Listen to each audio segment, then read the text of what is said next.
Freedom is a pure idea. It occurs spontaneously and without instruction. See what the Empire has done to your lives? Your families and your freedom? Good people will fight if we lead them. The rebellion is spreading. Now we take the war to them. The Republic will be reorganized. Systems either change or die. Into the first. You give way to an enemy this evil with this much power, and you condemn the galaxy to an eternity of submission. And wake up. There is one way. They're fighting from the start. Long live the Empire! Fight the Empire! Let's call it war. Remember this. Try.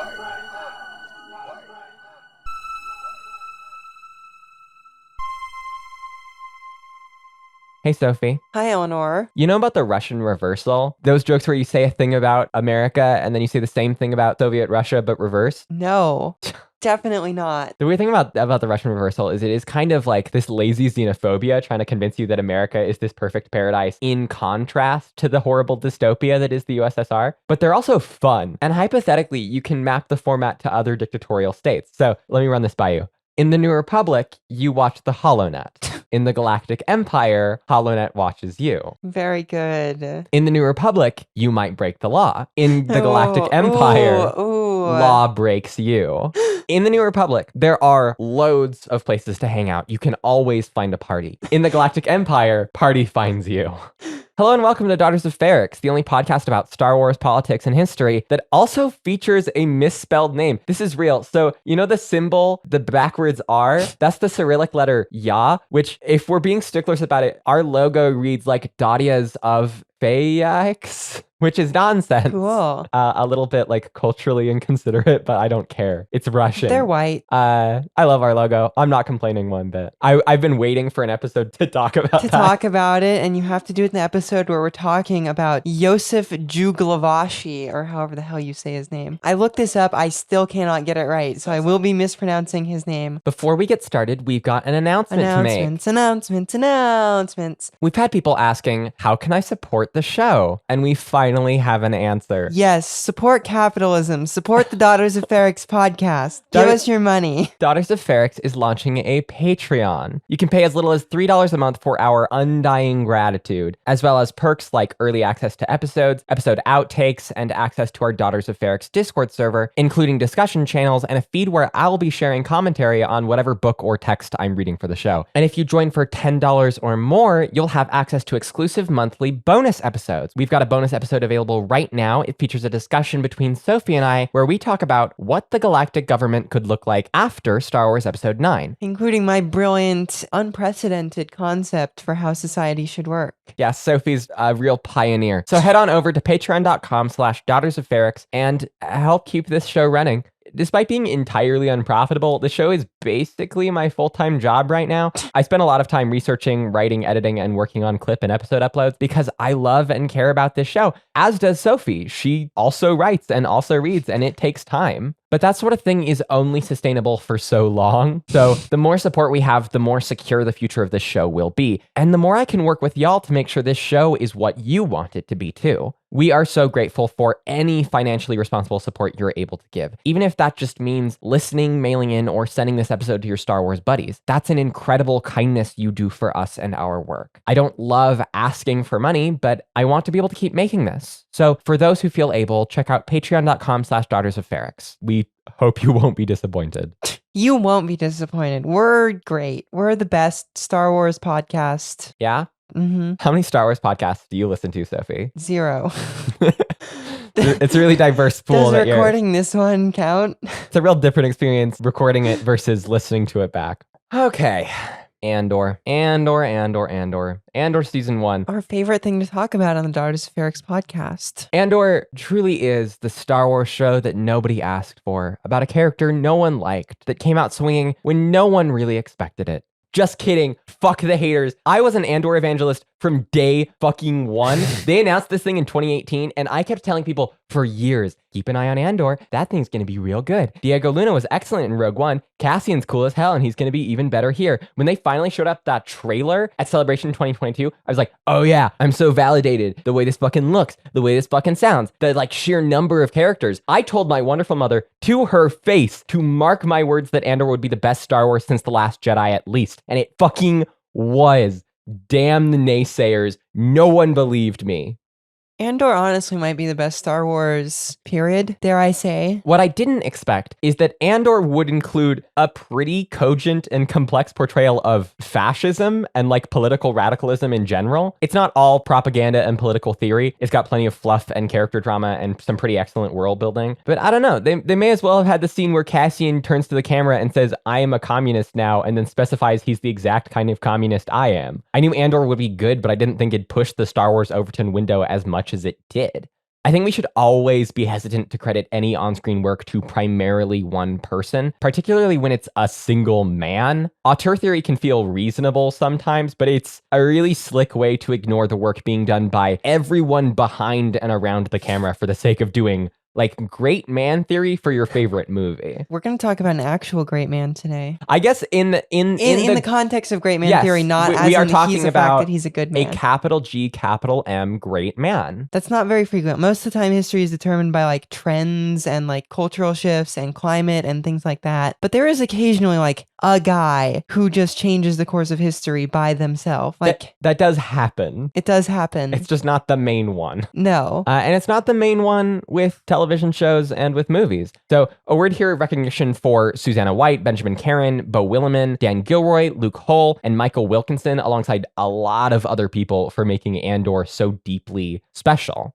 That being said, it is clear that when a Mr. Anthony Gilroy became showrunner, the direction of the Cassian Andor show drastically changed. It was originally conceived as like a spy thriller show, probably in the same genre as like Burn Notice. An executive producer of the show, The Americans, Stephen Schiff, was originally hired for the project and ended up writing episode 8 of the final product. And at that point, the show was very focused on the ongoing pairing of Cassian and K2SO. But when Lucasfilm started chatting with Tony Gilroy in 2019, just for funsies, Tony thought this focus was well done, but limited and claustrophobic. So he drafted this letter to Kathleen Kennedy, president of Lucasfilm, and sent her a series pitch. Quoting Tony from an article with Deadline.com here, I wrote a long letter back to her. If you're going to do it, maybe you should do something this insane. And it was a year later when they came back and said, you know, we kind of thought about it. Would you be into doing that insane version that you pitched? Tony Gilroy worked a few years prior to patch Rogue One together in order to get it out by its 2016 release date. He both did some writing work and contributed as an uncredited pickup director. Lucasfilm wanted to make more Star Wars with Gilroy, but at the time he wasn't really interested. But they sent him this script, and on paper, it makes a lot of sense to get him on the project. He wrote 4 Jason Bourne movies, so he can do spy shit. He wrote and directed the legal thriller Michael Clayton, and he's got a consulting credit on House of Cards. But Andor became this much different beast. The insane version of the Cassian Andor show was a drama and a thriller, but it was also dystopian science fiction, Dickensian in its level of character focus, and surprisingly politically solvent, particularly for a Star Wars show.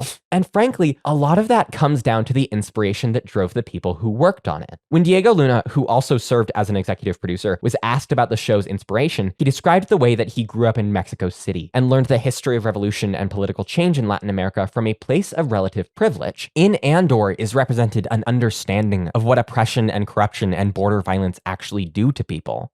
But what's the lived experience of people of color compared to some cracker who reads a bunch? Because so much of the heft of Andor Season 1 and the joy of the way its story is told comes from Tony Gilroy's own passions as an amateur historian. Quoting Gilroy this time from an article on Rolling Stone, I'm the classic old white guy who just can't get enough history. The last 15 years, I've been reading all nonfiction. I love him. He's my dad. Not my dad, my grandpa. He's very likable. You could go back 6,000 years through all of recorded history. You go back to Sumerians, you go back to Etruscans versus the Romans. You can find it anywhere you want. Oppression, authority, the misuse of human beings, these are universal. So yeah, this is about oppression. This is about colonialism. This is the abuse of power. This is about revolution. Is he a historical materialist? Because he talks like a historical materialist. Probably, I don't know. I would have to ask him. Gilroy, further, seems to have a certain fondness for logistical questions, for the mechanics of historical and political change. Quoting again, this shit all costs money. People gotta eat, they gotta get guns, they gotta get stuff. It's knowing that and wanting to say something about that. Almost no one ever pays attention to that part of it. It's an underutilized area of storytelling. I'm always obsessed with what my characters make and where they're getting their money. All through every revolution, it's the same thing. It takes coin.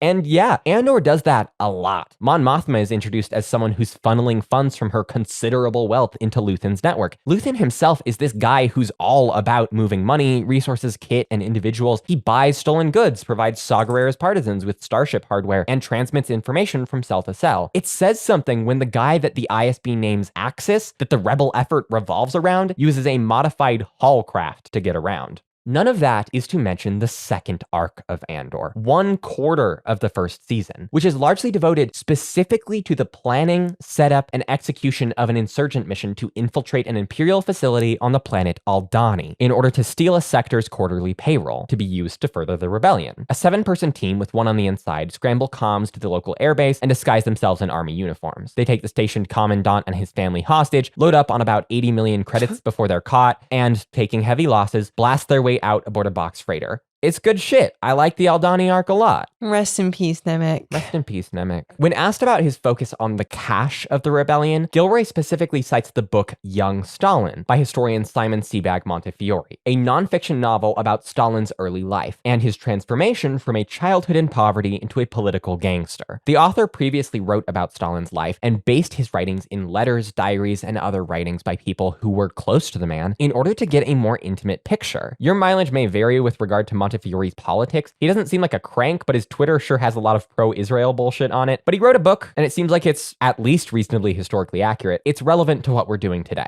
Especially relevant because when Tony Gilroy tells Rolling Stone about young Stalin, he mentions a 1907 bank heist that Stalin participated in, described early in the book. And clickbaity media tabloids had a field day with this, and soon the narrative arose that Cassian is Stalin, and the Aldhani heist was based on the bank robbery. Wookieepedia itself echoes this. In its article about the heist, the behind-the-scenes section claims in no uncertain terms that Tony Gilroy modeled the Aldhani heist off of a bank robbery by Joseph Stalin in 1907, which maybe he did. In the Rolling Stone article, Gilroy specifically says that they're not doing the Stalin show, but maybe he was lying. Maybe General Secretary Joseph Vissarionovich Stalin's early life featured a getaway in a Mach 7 Rono box freighter flown through a glittering green celestial phenomenon during which his twink best friend got his spine crushed by a pallet of money. I don't know. How could we ever find out? If only someone had bought the book and read the beginning section. And someone else read the whole book. And they could tell us about this bank heist in order to do an episode about it in which we can finally figure out if this claim holds any water whatsoever. Oh wait, I bought the book, I read part of it, Sophie read the whole thing, and I'm making Sophie tell us about it because last episode was a pain in the ass and I needed a break. So that's what we're doing today. They say Aldhani's from young Stalin, we bought the book, and now it's time to report. Book report, book report. Book report. Wow, I haven't done one of those in a long time. And Eleanor is going to connect this to the life of young Andor since, according to the tabloids, Andor is in fact They are so Stalin. deeply inextricably linked. If you can't tell where I fall on this question, what the thesis of this episode is yet, I guess stay tuned. Stay tuned. So, our good friend and frequent guest on the Daughters of Ferrix podcast, Joseph Stalin. You might have heard of him. Known for being one of the baddest baddies in all of history, our boy Joseph is either indirectly or directly responsible for the deaths of somewhere between 20 and 30 million people. Either one. On the low end. Doesn't really matter at some point. He was responsible for the transformation of the newborn Soviet Union to perhaps the first example of true totalitarian government in the history of the world. Damn it. He was an all-around bad boy, and people could tell. Leon Trotsky, erstwhile member of the Bolshevik faction that fomented the infamous October Revolution, who Stalin, I should mention, had killed with an ice axe in 1940, once noted a malicious gleam in his narrow yellow eyes. My boy Trotsky fucking had him pegged. It was like a really weird moment, too, when he noticed this. During the October Revolution, when he and Stalin and Lenin and all these other guys are like living together in a palace in St. Petersburg, you know, plotting the revolution and coordinating things. Dudes rock. The Secretary of the Navy, like the People's Commissar for the Navy, I think it was, he and his girlfriend were fucking behind a screen in the same room with Trotsky and Stalin. And Trotsky and Stalin are alone for the first time. And Stalin tried to make a joke about it to Trotsky, and Trotsky, being a prude, was not, was repulsed. And so Trotsky's issue with Stalin was just that Stalin was a creep. Stalin made some kind of like funny comment about it, and like Trotsky was was a weirdo. And then from that moment onward, Stalin hated Trotsky. And like, that's when Trotsky noted, like, oh, he had a like, vindictive gleam in his eyes from then forward. Trotsky didn't like my joke. God, dudes are so petty.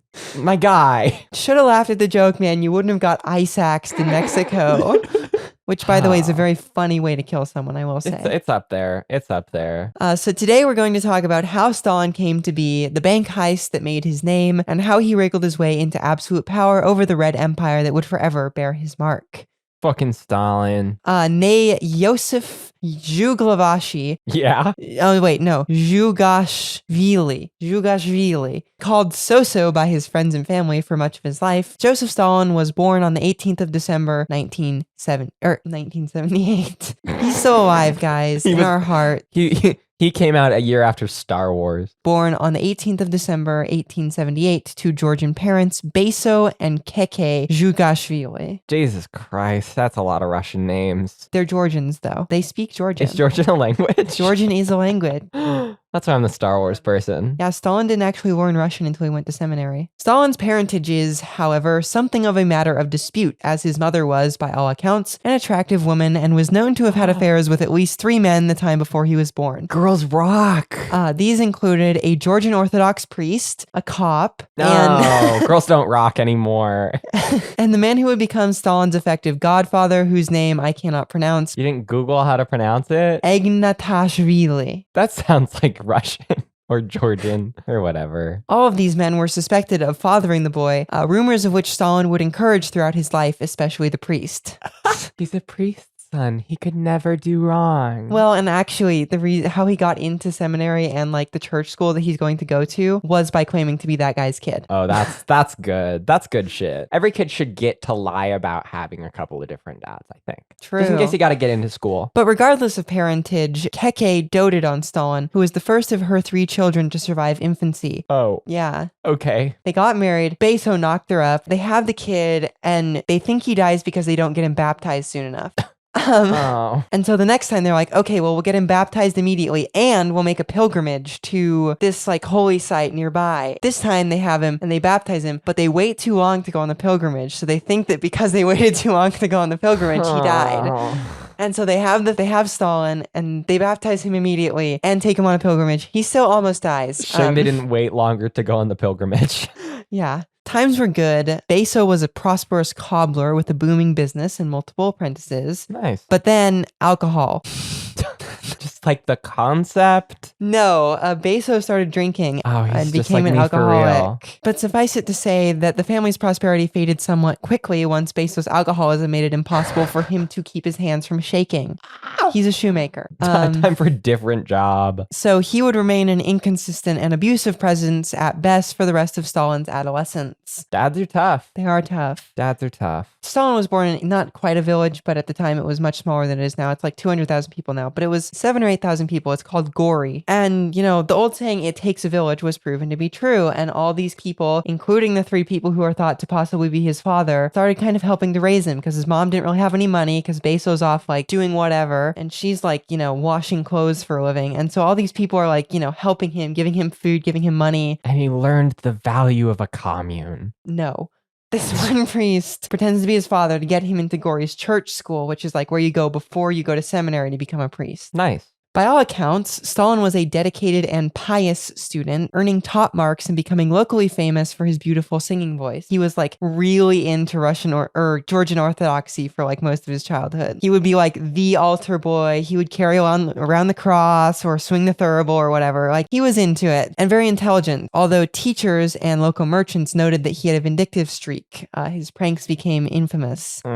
Stalin was also a big fan of his town's annual communal wrestling event where this... Sorry, keep going. Where the city of Gori would take several days off to beat the living shit out of one another. And I am not kidding. This is an actual thing that would happen every year. So he got really good at street fighting as a child. But he's going to school. He's doing really good. He's going to church a lot. And I should mention that his father disapproved of both of these things and would like physically drag him out of school sometimes and try and force him to make shoes.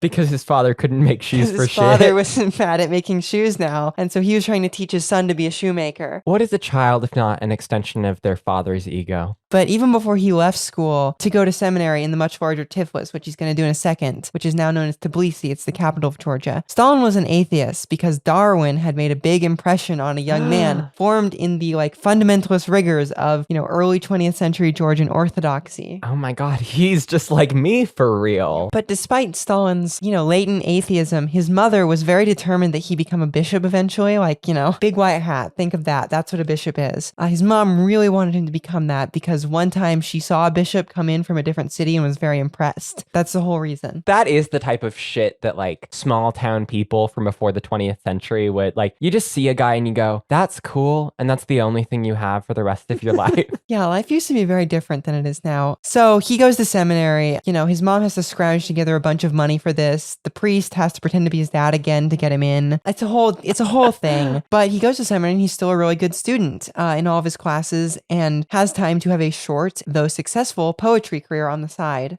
Good. I think 5 of his poems are published, and some of them are still considered classics of the Georgian canon because they are quite good. Really? Yeah.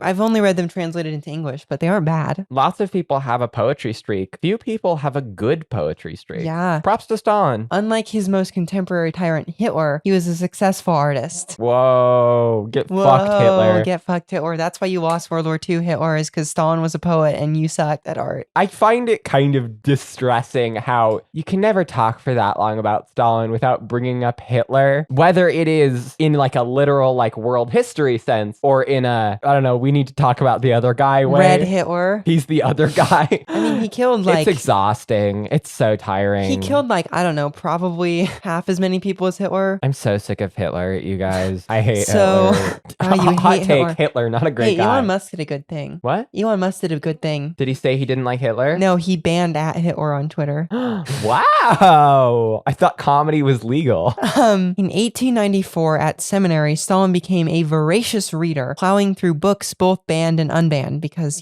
they had approved literature for the seminary. He held group discussions of Marxist theory and philosophy in his dorm room with other radical clerics-to-be, and he and other boys began sneaking out of the school to attend secretive meetings with railroad workers in the bad part of town. Wait.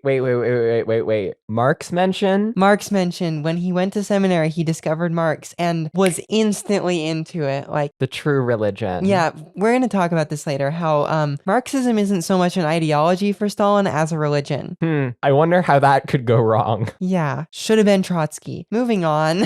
As Soso's revolutionary ardor grew, his studies began to slip, and he was reprimanded and put in solitary confinement. The seminary had solitary confinement for students who were misbehaving. Okay, that sounds like some seminary shit. Maybe early 1900s seminary. Yeah, you're probably correct.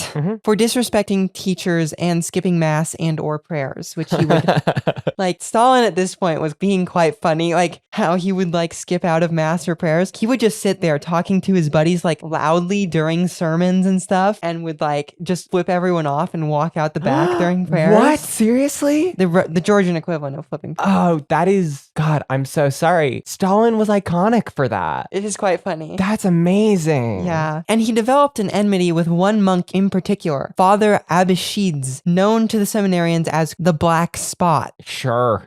He was a ruthless inquisitor, constantly raiding the boys' rooms for contraband and banned literature. So wait. Which inquisitor is he most like? Are we thinking the Third Sister, the Ninth Sister? I was thinking more like the Spanish Inquisition, because no one expects him. So he's the Fourth Sister? Sure, why not? Stalin eventually confronted the Black Spot, but the father would have his revenge. Abishids raised Stalin's tuition in secret, resulting in his expulsion. Oh, that is dirty as hell. I know, he just raised his tuition, didn't tell him, because Stalin was still going to graduate, right? He would have still become a priest. There are a lot of radical priests. Today is actually the feast day of an Episcopal priest who was shot for wanting to integrate black people into the church. So anyway. That rules. Good for them. Well, I'm not good for him. But not good for him, but there are a lot worse things to martyr yourself over. But yeah, he was expelled, and Stalin would, to his mother's dismay, never become a bishop. Although I will say that the author of Young Stalin does like to call him the supreme pontiff of international Marxism. So he called him the Marx Pope. Close enough. Stalin, newly freed from the rigors of seminary life and with an easy new job as a weatherman, had more time to read, organize railroad workers, and become further radicalized. He moved very quickly past the moderate ideas of the Mensheviks who dominated Georgia at the time and discovered the man with whom he would eventually turn the world upside down, Vladimir Ilyich Ulyanov, known to the ages as Lenin. Vladimir Ulyanov. What's he up to? Still pretty young at this point, so he's not like in charge of anything really. Right. But he's like, I think in Paris, living in Paris, writing stuff. So In his Nemec era. in his Nemec era. Yeah, so in 1899, Stalin and some of his former seminary compatriots, because a lot of people got expelled with Stalin, like 40 people. Did they also get their They were tuition all raised? no, they were just expelled the normal way Oh. because there wasn't a good reason to expel Stalin. These guys got themselves expelled. For Stalin? No, just in general because they were Oh. all like, you know, Marxists and such. So they were also icons. Sure. They all end up, like basically all 40 of these people end up in a jail cell together. By accident? No, because they petitioned to get put together because they were bored. And the governor of Georgia at the time, or the viceroy was his official title, who the Tsar had appointed, was kind of a lib at the time. I love students. And so he wanted to be nice to them. And so he put them all in a cell together where they could talk and have fun. That sounds awesome. Eventually, the patriarch of the Georgian church visits them to try and convince them all to become priests. It's like a whole thing. Oh my God. Yeah, but in 1899, Stalin and some of his former seminary compatriots got to work organizing Tiflis's workers according to Lenin's more radical style, eventually fomenting several major strikes. I mean, based, like, Yeah. yeah. As leftists tend to do, however, they were in constant conflict with Jordania and Jadils, who were the leaders of the Georgian Mensheviks, as well as anyone who they perceived to be insufficiently radical. Well, yeah. Stalin began printing a newsletter, a lifelong occupation of his, and also became involved in the sordid world of underground revolutionary and counter-revolutionary conspiracy that pervaded the Russian Empire at the time. Fun fact, Stalin was the first writer of Pravda, Really? Truth, and its predecessor, which was a weekly called Izvestia, which I believe was Torch. In his Nemec era. Stalin actually wrote a lot of stuff. Yeah. So, but due to this kind of infighting with the Mensheviks, he eventually outstayed his welcome in Tiflis and had to move to Batumi, which was an oil city on the Black Sea. He did big work in Batumi, and I have a list here of fun things that he did. So he instigated a bunch of strikes. He does a lot of strike instigating in his early years. He set a Rothschild oil refinery on fire after having been hired as a worker and was not caught. What? And then he set up protection rackets with a whole bunch of like tycoons would pay him and the Bolsheviks for protection from not having their oil refinery burnt down. And then Stalin would send that money to Lenin. That is such bullshit. Okay, so wait. At this point, Lenin's like his organizer. Yeah. Lenin's so like he's been in like informal contact with Lenin sort of through the Bolshevik Party, which is like an emerging faction of the Communist Party that exists in Russia at the time. So Stalin is out here like strong-arming stuff and doing and sending insurgent money action. to the Bolsheviks. Okay, and Lenin is like dude who's like sending stuff. Lenin is like Luthen. Lenin's the Luthen here. No, Stalin is Luthen. Oh, so Stalin's Luthen and Lenin is Luthen. Lenin is Nemec. Lenin is not Nemec. Lenin is off in the corner writing bullshit that no one cares Okay. about. And Stalin is actually financing like the entire Bolshevik party by robbing people. But Luthen isn't actually robbing people. Luthen is just making people rob people. But Stalin isn't actually robbing people. He's just having his henchmen rob people. Okay. And he keeps doing this for a long time. Overall, he was basically running the town. Like, he was a really good gangster. He was running the city by the time he was sent into exile in 1902. This is still in Tiflis? No, he's moved to Batumi. Oh, right. Which is an oil city. Okay. And then he's exiled. And then he's exiled. because he has a in 1902 protection because he racket. finally gets caught. He goes to jail for a while before this, but then he goes into exile in Siberia. This would be the first... and he gets an idea. Well, funnily enough, this will be the first of his 9 arrests and 5 eventual exiles by the Tsarist regime. All of Damn. which, except for the last one, he escapes from. That's pretty good. He's kind of a Houdini. Basically, he was also running the prison when he was in it as well, because there were a lot of Marxists in prison at the time in Tsarist Russia. And so, since he was the boss of the Bolsheviks, he ended up in charge of the prison. Oh my God. He has such a fun life. So upon his return from exile in late 1903, because he escaped, he was meant to be in exile for 5 years. How do you escape exile? You just walk away. You just walk What the toward Tsars- wherever you were sent What the from. Tsarists don't tell you is that you can just leave Siberia. Because, like, they didn't have camps. Like, they would just send you to a town and you would have to live in the town in Siberia. And then Stalin said, I am having an idea. He got, like, all of his Bolshevik friends to send him money so he could leave. That rules. But yeah, he resumed his revolutionary and terrorist activities, but with a new end in mind. Because like before he'd been kind of like just giving money to the left and to the Bolsheviks. Now he's specifically sending it to Lenin, because while he was in exile, he got his first ever letter from Lenin. Like Lenin sends him a letter and he's like A love fangirling. letter. He's fangirling. Oh He's my so God. excited. He calls him Mountain Eagle, which is a high term of praise in Georgia. Sure.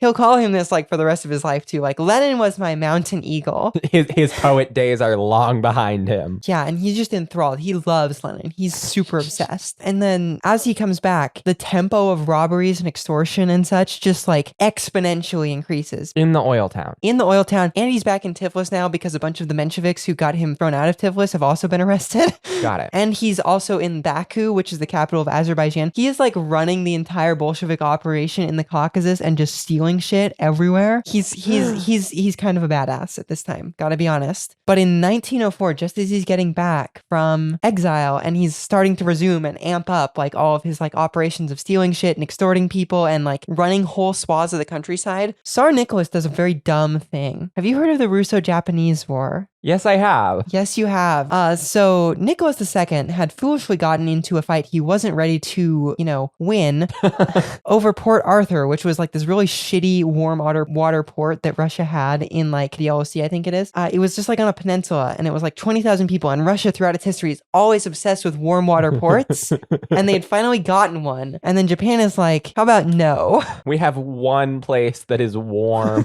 One place where we don't have to fucking bust ice off of our ships during the winter. Yeah, and it ends up like Russia has not modernized its military very well, and Japan has because they're afraid of getting imperialism by Americans. Right. Go Commodore Perry. Thanks for creating World War II. But they just get crushed on land, and then their eastern fleet gets crushed by Japan. So they have this whole saga of sending the Baltic fleet, which is like leaky, old, shitty, bad battleships around the entire world to try and bring them to like reinforce the Tsar's eastern holdings, like send them to Vladivostok. And then they just get crushed by the Japanese Navy, which has been trained and armed and outfitted by the British. And it's very funny. I strongly recommend you read like the story of this because it is one of the most hilarious naval voyages in history. Like they blow up like a bunch of fishing boats because they think they're Japanese submarines. They almost start a war with like Spain and Portugal.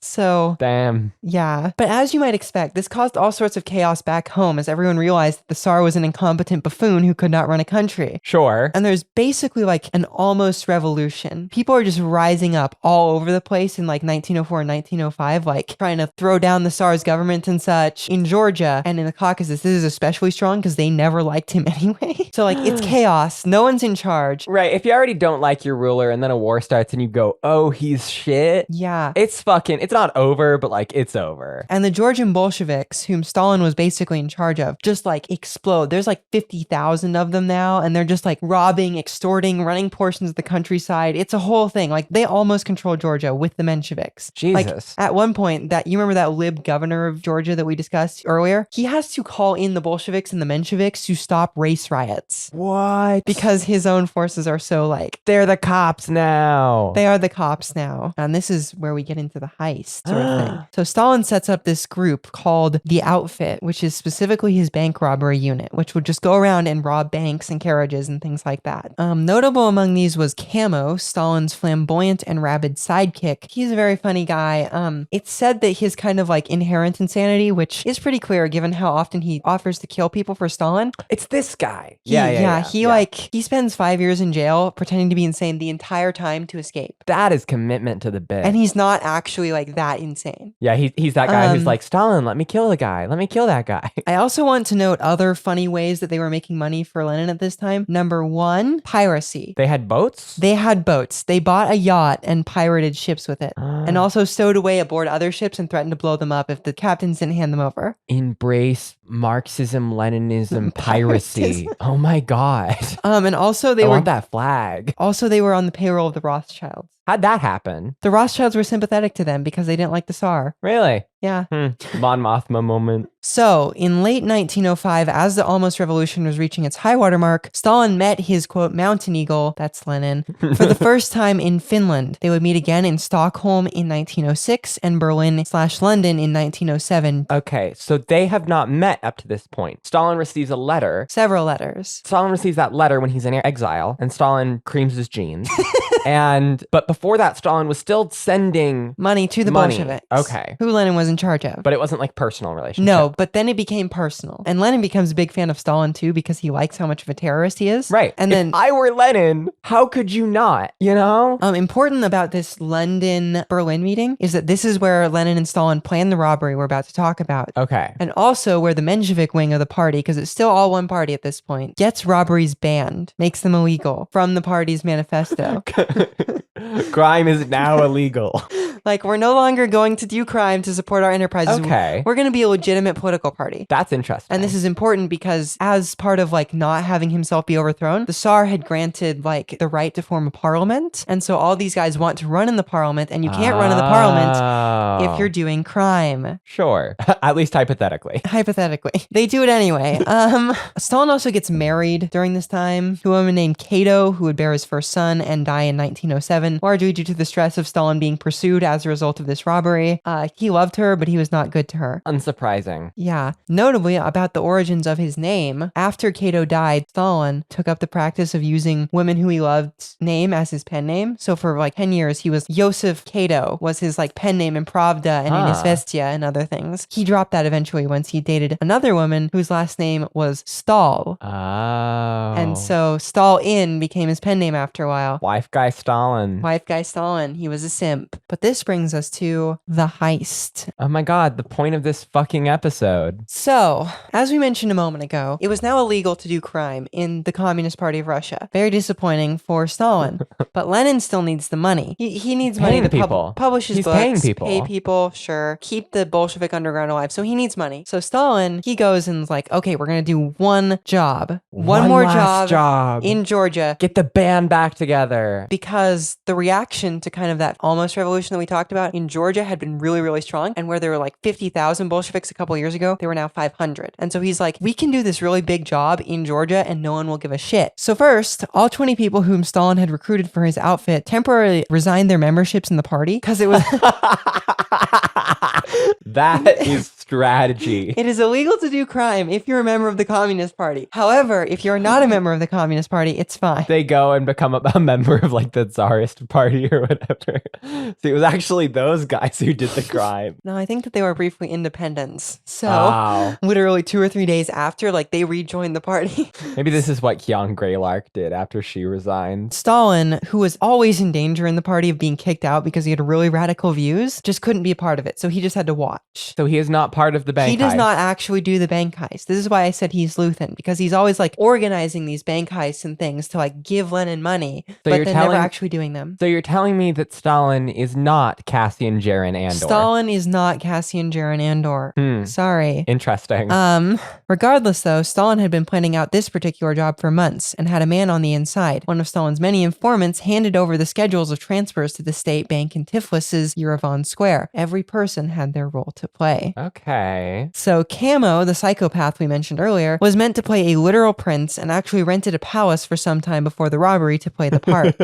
When the clock struck 10:30 on June 26th, 1907, they all moved into position. 2 teenage girls, part of Stalin's gang, started flirting with the Tsar's political police. Others took up positions around Yerevan Square, covering the many police officers who were keeping watch over the area. The last few years had been a troubled time in the Russian Empire, and the Okrenka, Tsar's secret police, this is the KGB of the Tsar, had known that something was going to happen since the beginning of the year. Still others took over a bar on the square, inviting civilian passersby in to have a drink with them. When the time came, most of these people found that they were not allowed to leave. Okay, so you have people in a bar taking hostages? Not so much hostages, okay. I think is trying to get people out of the way. Okay, so because like they could interfere cover. Or we don't want to kill off too many civilians. So it's like, the next 5 rounds are on us. Yeah. for some reason. Oh, and by the way, you can't leave. yeah, something's happening, and I'm not going to tell you what, but just trust me. So a signal eventually was given by the lookout, one Patsia Goldava, and those who had been in the bar were summoned to reinforce the 20-strong group of robbers in the square. Meanwhile, Camo, pretending to be a princely cavalry captain, began using his supposed authority to keep people out of the square. Although brutal, the Bolsheviks generally seem to have avoided excess civilian casualties. That's good. A lot of civilians are still going to die. The caravan, which was made up of 4 Cossacks, a carriage filled with police, and the money carriage, which had several important bank officials and a number of riflemen inside, thundered past Camo and into the square. Immediately, the Bolsheviks sprang into action, pulling out firearms and blazing away at the cops, while others tossed more than 10 apples, which was the Bolshevik euphemism for hand grenades, under the Russian carriages. Okay, so there is this big movement of money to a bank or from a bank? To a bank, to the state bank on the square. Okay. So they're waiting until like the last second before it actually goes into the bank, which is built like a fortress. And they start firing on the cops, they start firing on the guards, and they blow throw shit up. grenades under the carriage. Everyone in the carriage just dies. Wait, not the money carriage. No, they throw it under the money carriage. Under the money carriage. Because they don't care about, like, they just need to kill the horse or disable the carriage. Right, okay. So the police were routed, fleeing as an unexpected hail of bullets emerged from the previously peaceful square. But the booty carriage still had one living horse, and after a moment, it bolted. Oh, so, okay, so the horses are, like, freaked out. They think they're all dead. The horses in the other carriage die. And then one of the horses in the first carriage dies. But the other one is, like, freaked out, and it just goes for it. With this, like, carriage of money. Which is the thing they're going for. Only the quick action of one of the robbers stopped it. He literally dived in front of the carriage with a grenade and blew up the horse, like turned it into paste. That's horrible. Nearly killing himself horse. in the process. All of these poor horses. But he didn't die. The guy didn't die. He got blown back. The horse didn't die. He also didn't get captured somehow. Like, we'll get to this in a moment. Another revolutionary grabbed the sacks of money out of the carriage and ran as the rest of the group began to scatter. I think they blew up to 10 bombs in the square, had attracted unwanted police attention from the rest of the city, and cops and like soldiers and everyone was just rushing to the square to try and like, stop whatever the hell was going on. But the guy with the money was spooked and hesitated, not knowing where to go. The revolutionaries had meant to commandeer the carriage whose horse had just been reduced to a red smear. This was a problem. Camo, Prince in shining armor, predictably saves the day. So he gallops into the square with a carriage in tow, still decked out in his uniform, and brandishing a saber and a Mauser pistol.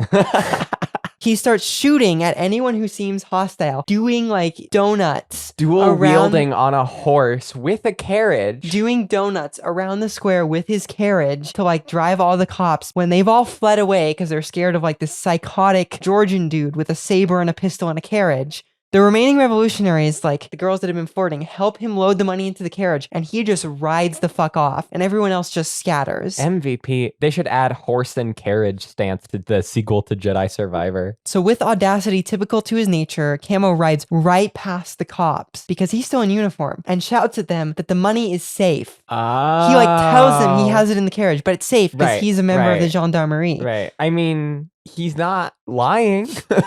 They don't get all the money. No, there's 20,000 left in the carriage. And there was some left over. They got most of it, like by a long shot. That's pretty good.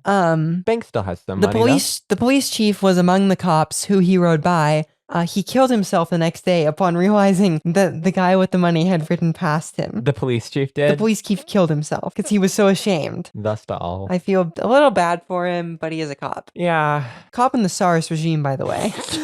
Don't feel too bad for him. Yeah. So somehow all of the robbers escaped alive, even the guy who almost blew himself up. All of them. Yes. And the total haul came to more than 250,000 rubles, which is a princely sum by any measure. I'm not sure exactly how that converts to US dollars. It's like a few million, right? Given that a 1907 US dollar was worth about 2023 US dollars, it's probably around $10 million that they escaped with. Oh, man. A lot of money.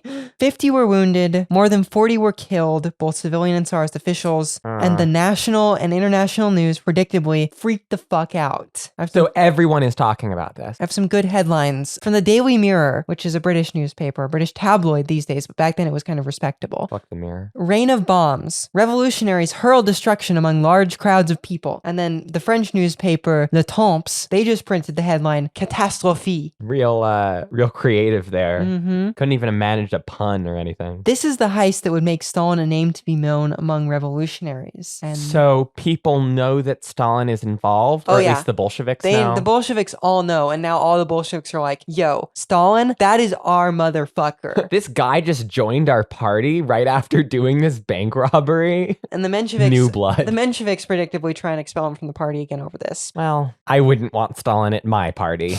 Stalin would continue running the shady side of the Bolshevik political organization until his arrest and 4-year exile in 1912, the same year that he would commit his last robbery. He went to Baku, which is an oil city in the Caucasus, continued running rampant, was exiled a number of times, then ended up in St. Petersburg for a while, then in exile in Vienna for a little while, and then he's back in Russia, back in Baku, does a few more robberies, gets sent to Siberia, but this time so far into Siberia that he can't escape, and he spends kind of most of World War I there until 1917 when he's finally released. He and his buddies take literal dog sleds all the way back to St. Petersburg. The story of what happened afterwards is likely well known to all of you. It's called the Russian Revolution.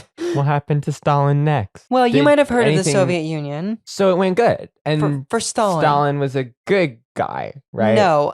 Then he becomes kind of one of Lenin's two right-hand men as they're running the revolution and the Civil War. And then when Lenin dies, Stalin kind of wins the power struggle, takes control. Trotsky is exiled, and Stalin rules as absolute dictator for 30 years. Damn.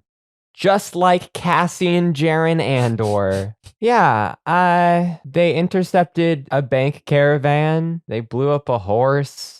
They got away. They blew up 4 horses. They blew up multiple horses. That's horrible. The majority of horses in history have been mistreated. Jesus. So, in Aldhani, we have some people infiltrating a dam, and they have a guy who's a lieutenant, and all of that stuff, and they steal money from the Empire. I was going to say they steal a loader, but yes, they steal money from the Empire. How close do we feel like this is? I mean, there's obviously some inspiration that could have been taken, but I don't feel as though it's in any way the same. No, it's not modeled after the 1907 bank robbery. And I mean, we do have a big robbery, a robbery that gets this galactic response. Both the media and political response to the Aldhani heist is charged, to say the least. But at the same time, we don't have an equivalent for something like PORD, which is the public order resentencing directive. And I mean, to be fair, in the Tsarist Empire, this had already kind of happened in the wake of the 1904 and 1905 revolutions.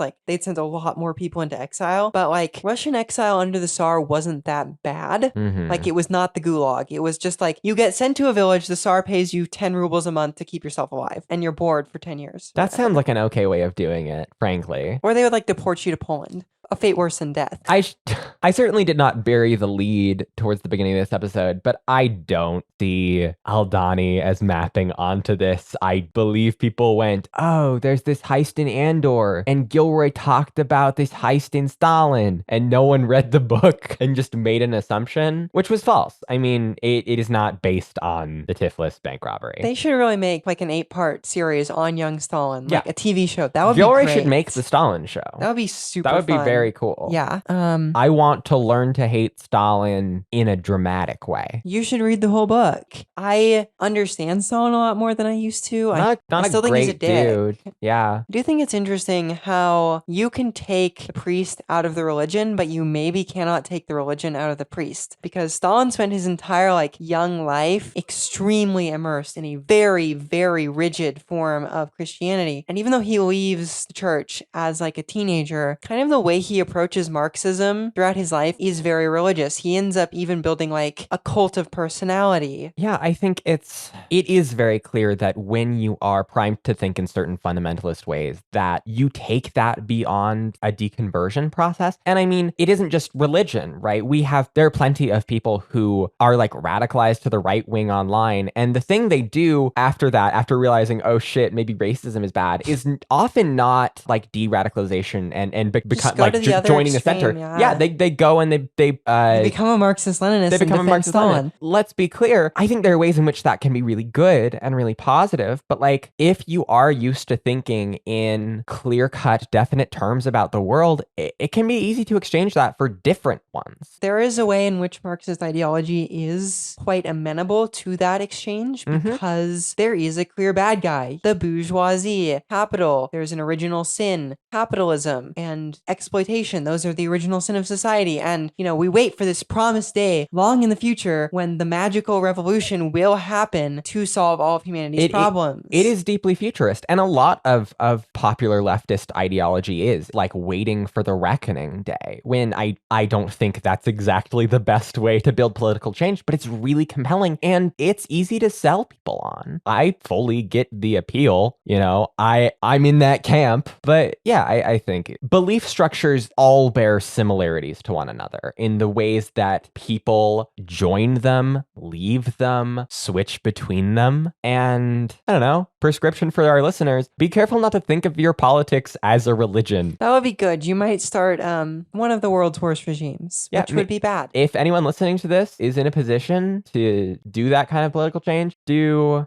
good.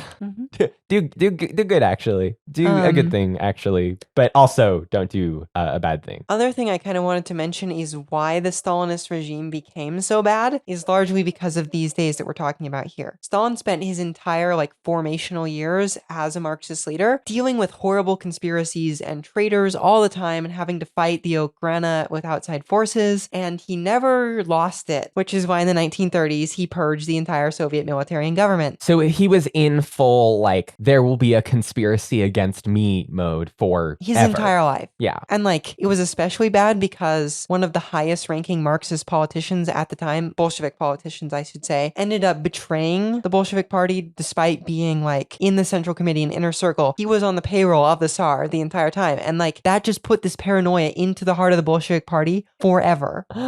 And Stalin as well.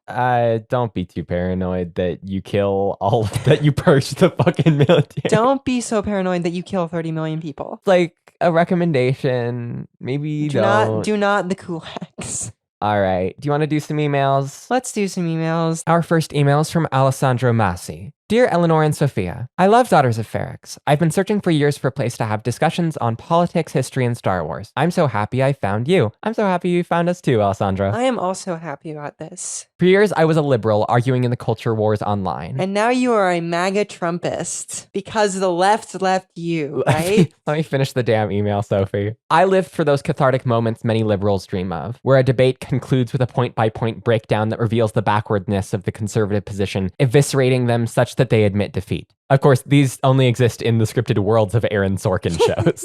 Thankfully, I became radicalized to my current understanding of class struggle sometime in the mid-2010s. For me, there was no singular moment that caused this shift towards leftism, but rather a collection of events and books that shaped my politics. So in this way, a show like Andor, in which a series of experiences move the character further and further until they must accept their path of rebellion, speaks to me. I was wondering if you have plans to discuss resistance movements and their parallels in Star Wars, beyond what you've already said on Saw Gerrera and the history of the Rebel Alliance. For example, when I rewatch Andor today, I find it impossible to not immediately think of the people of Palestine. Keep up the great work. You've earned a fan for life. The Force is surely with you, Alessandro. You have no idea how much I entered sicko mode when you said talk about resistance movements in the future.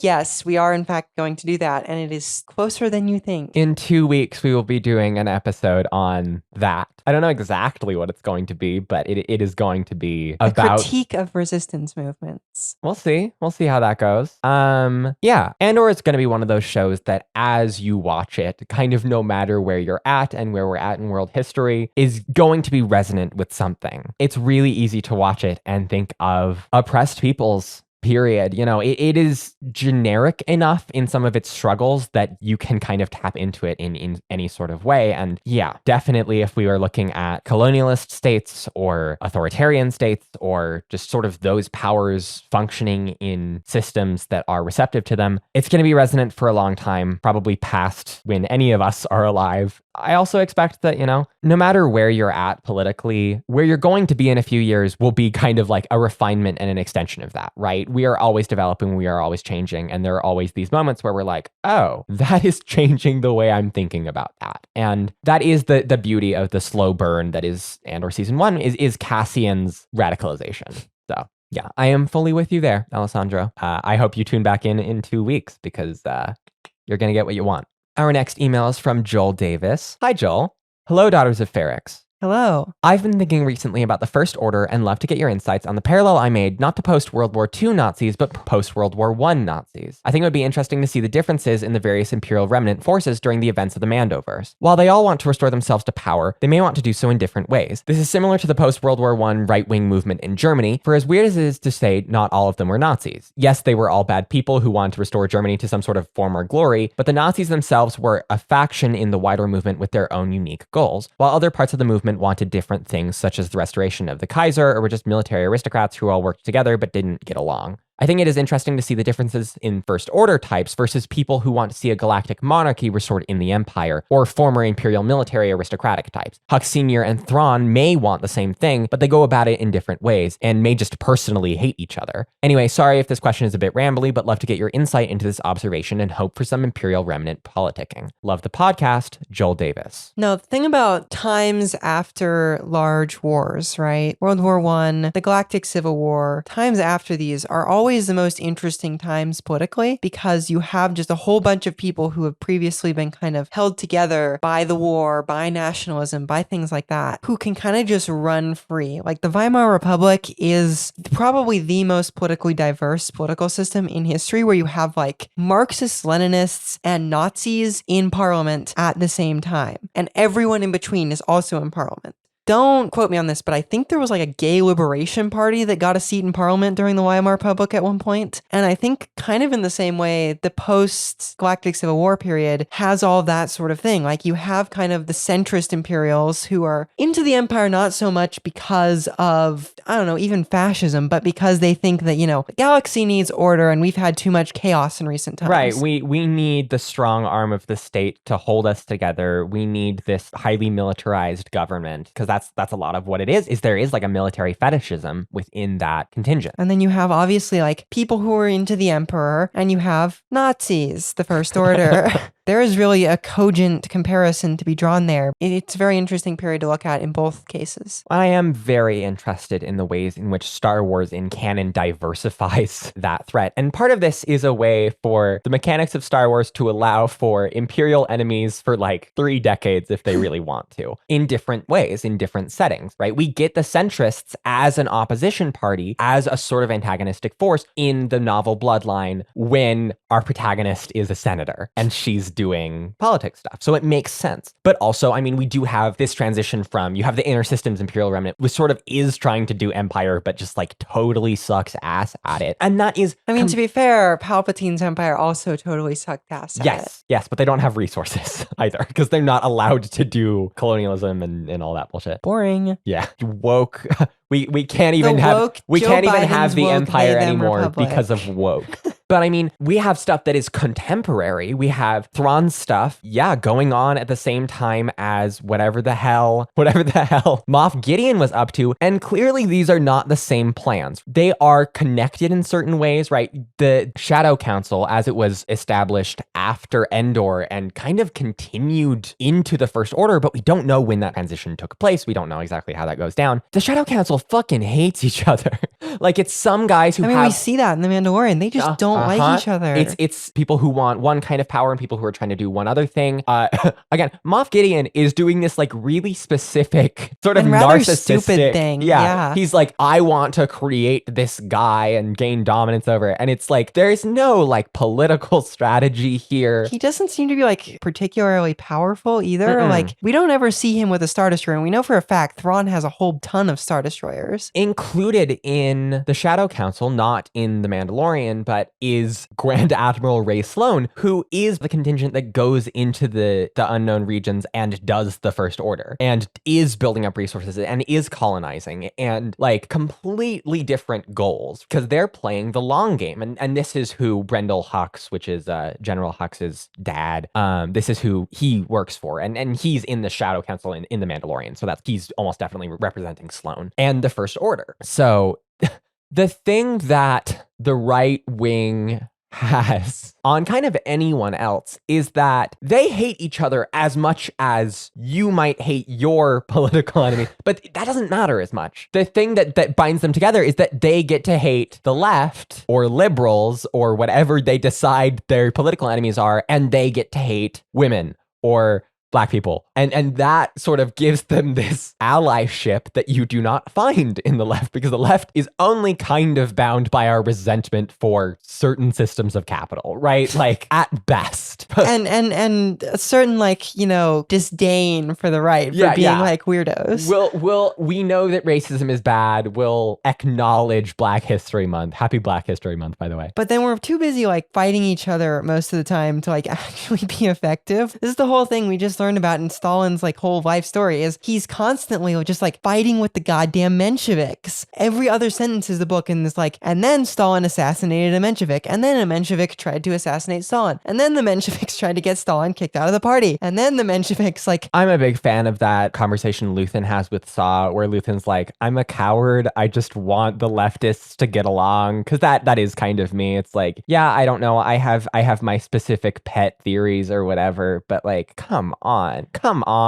Let's make sure that trans people aren't getting iced in the street. Yeah, you know, I will strongly advocate for Marxism, Leninism, monarchism. However, but that's the thing, is that's so much harder when you have people who have political ideals that are not just let's genocide some people. Yeah, I don't know. The right's major disagreements is hey, let's genocide some people with A, fascism, B, monarchy, C, something else. In the show sources, they all still want to genocide people. Right. In the show sources, I'm going to put a link to a really good video essay by Big Joel, where he just talks about this conservative debate where it's some conservatives who really hate gay people and some conservatives who only kind of hate gay people, including Blair White, and just kind of the sham. I think it's called The Fiction of Conservative Debate. I'm going to link that because there's a really good example. Oh, I think I've seen that. It's a good one. I really I think Big Joel's a really smart guy. Anyway, really good question, Joel. There is a lot there, and I really hope we keep seeing more and more of political tension from the Star Wars right. Fingers crossed, maybe. I don't know what the hell Thrawn is up to. So our last email today is from Dylan McGuire. Dylan says, "Hello, I hope you're both doing well.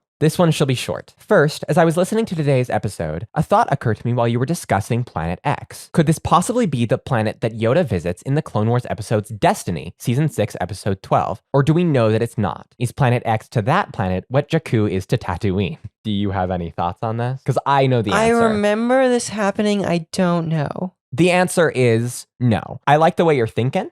The planet that Yoda goes to in Destiny is the wellspring of the Force. It is in the deep core. It is in the center of the galaxy. Not the center, because there's a black hole in the center of the galaxy. But yeah, and the surface of the wellspring of the Force is barren and craggy. And Planet X is lush. Planet X is lush. It is covered in forests and life, and it is in wild space. So it is somewhere probably on the circumference of the galaxy. It is on the outside, potentially on an outer spiral arm. So there's just the geographic differences too. Mortis is also in wild space. I don't think that Planet X is the same as Mortis for a few different reasons, but that's the type of thing it could be, because Mortis is awash with life and with weirdness in the Force. But also, Mortis is this weird, time out of reality space in the Clone Wars, and that is not the case for Planet X as far as we can tell. Time on Planet X seems to function normally, unless we just haven't gotten that reveal. I don't think they're the same. But we are seeing these planets, these locations that are vergences in the Force, that are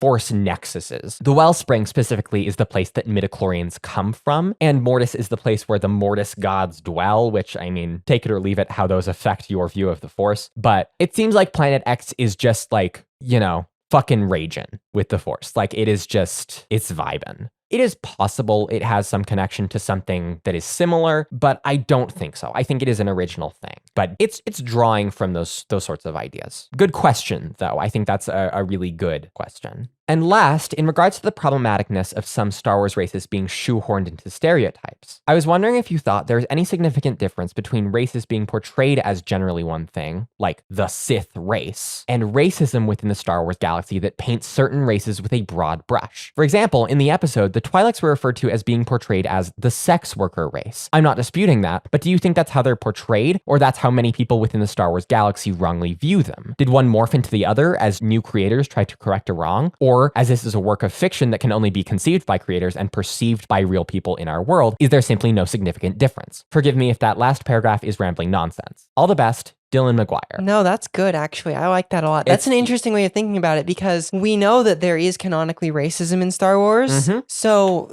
sometimes an author is going to maybe accidentally be racist towards the Twi'leks because all of the characters in other books are racist towards the Twi'leks. Dylan, your read on one turning into the other as new creators tried to correct a wrong, it's that. Yeah, For the it's spot on. Twi'leks, the Twi'leks, that is what happens. We are introduced to Twi'leks in Jabba's palace. Bib Fortuna is technically the first Twi'lek we see, but the first one that gets our attention is the really Ula. Yeah, her name is she's Ula. Scantily clad. Yeah, gets dropped into the Rancor pit, gets killed. Yeah, and specifically the way female Twi'leks are depicted fall along these lines, and that was followed up on and reinforced in materials in the early 90s and stuff. And since then, there has been a concerted effort in Star Wars to portray that trend as an in-universe mistreatment. But other times we'll have stuff like The Sanctuary in Book of Boba Fett, where Garsa Fwip is this character who is elevated to this position of authority within her place, but she is still an entertainer. She is still dressed a certain way. And in The Sanctuary, there are not explicitly sex workers, but scantily clad Twi'leks. There are men and women, potentially a trans man, but that is still falling into that. So Star Wars tries to correct it or tries to make it an in-universe thing a lot of the time, and then they kind of walk it back because they're still trying to do the same iconography and call back to the original trilogy or whatever, and they keep doing it. I mean, you can even kind of see it in Jedi Aayla Secura, who is a Twi'lek. While she is certainly not a sex worker in anything, she's portrayed as, I believe, kind of a badass Jedi, actually. Aayla Secura is cool when she shows up. She also wears a sports bra. If you want to talk about this sort of thing in the Star Wars fandom, you'll have people being like, Aayla Secura is counter to that. And it's not quite. The way she is being visually depicted does fall into that. We do have people who break out of that. Hera Syndulla does not ever reinforce that idea about how Twi'leks look, dress, and act. But she is an exception, and sometimes she is explicitly an exception in the setting. A lot of the time, when it comes to a sapient species of person, if they are the one thing species, that is a type of speciesism, right? The species of hats. That is what it is. Again, this is just going into what we talked about last time, but even if it is not a negative stereotype, even if it is a positive trait, it's still yikesy to do that. It's still yikesy to go, this type of person is the math type of person. That's Givens. That's the Given species. And we all know what you're talking about because it's a stereotype. Right. And we have a horrible racist stereotype in our real world for humans about that. If you're talking to racists, you might be like, having racist stereotypes is bad. And they'd be like, well, Asian Americans are really good at math. Yeah, so if anything, I'm an Asian supremacist. And it's no, you are still objectifying those people, right? It's still racist. And I'm not saying Star Wars is aggressively racist for doing it. No, but it is kind of this tendency that Star Wars has, no matter the quality of the one thing for the alien race, I guess, if that makes sense. So sometimes Star Wars tries to walk it back, and I think it is right to. I think it's fun and complicated when characters in universe are Twi'leks are this species that has been unreasonably targeted and treated as sexual objects. I think that's interesting. I think that's kind of cool, but it is in dialogue with these past portrayals, and, we're still doing that prejudice. Very good email. Thank you very much, Dylan. If you have any questions, suggestions, or corrections, you can send them to our show email, daughtersferrix@gmail.com. If you want to listen to new episodes as they release every other Wednesday, you can find us on most places you can listen to podcasts, on our website, daughtersofferrix.com, or follow us on Twitter, Instagram, and TikTok at FerrixPod, FerrixPod. If you're able, check out our Patreon at patreon.com/daughtersofferrix. I have been Eleanor Mueller. You can find me at The Letter Bomber on most platforms. Sophie, where can our listeners find you? You can find me at Sophia in SLC on Twitter, and at my other podcast at @theredline_pod, also on Twitter. We talk about trains. Our episodes are written and edited by me, Eleanor Mueller, and Sophia Dunstan. Our podcast art is by Jill Mueller. Our intro and outro music was arranged by me, with themes by Nicholas Bertel and John Williams. Thanks for listening. Buy our Patreon or I will cry.